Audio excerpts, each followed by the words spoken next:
ഇതല്ലേ മുത്തപ്പൻ. സന്തോഷത്തിൽ വിളിച്ച വിളിയാണോ, സങ്കടത്തിനകത്ത് വിളിച്ച വിളിയാണോ, കാര്യസാധ്യത്തിന് വിളിച്ചതാണോ, ജയിച്ചതാണോ, ജയിപ്പാനുള്ളതാണോ, മോഹിച്ചതാണോ, ഭാവിച്ചതാണോ? വിളി എന്തിനു വേണ്ടിട്ടാ? മുത്തപ്പൻ തന്നെ ആവശ്യപ്പെട്ടതാണ്. ആരെ കാര്യത്തിന് വേണ്ടിട്ട് അല്ല, മുത്തപ്പൻ തന്നെ ഇങ്ങനെ മോളോട് എന്റെ മോളോട് അല്ലേ? എന്നിട്ട് ഓർത്ത് നിങ്ങളെ മകൾ കൊടുത്തു. അവരില്ല പുന്നാകമെന്നിരിക്കുന്ന നരകത്ത് നിന്ന് പിതാവിനെയും മാതാവിനെയും ത്രാണനം ചെയ്യേണ്ടവരാണ് പുത്രന്മാരും പുത്രികളും. അല്ലേ? അച്ഛനമ്മയ്ക്കും അനുകൂലമായിരിക്കുന്ന കണ്ണാണ്. അല്ലേ? അതുപോലെ മുത്തപ്പൻ ആഗ്രഹിച്ചതാണ്. അല്ലെ? സന്തതിയുടെ കരം കൊണ്ട് അല്ലേ ആഗ്രഹിച്ച പടി നാല് മകള് വേണമായിരുന്നു.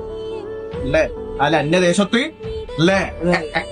അന്യദേശത്താ ഇല്ലത് അല്ലേ? പൂർത്തിയെടുക്കാൻ അല്ലേ ആഗ്രഹിച്ച പടികള്. എന്നാൽ അവിടെയാണെങ്കിലും ഇവിടെയാണെങ്കിലും അല്ലേ രണ്ടല്ല ഒന്ന് തന്നെയാണ്. അവിടെ നിന്നുണ്ട് പ്രാർത്ഥന, അവിടെ നിന്ന് ഇതുപോലെ തന്നെ കാണുന്നുണ്ട് മനസ്സിൽ. ഒട്ടുവാ ശരീരം മാത്രമേ അകന്നിട്ടില്ലേ? എന്തിനാ കരയുന്നത്? കരഞ്ഞിട്ടൊന്നും കാണില്ല.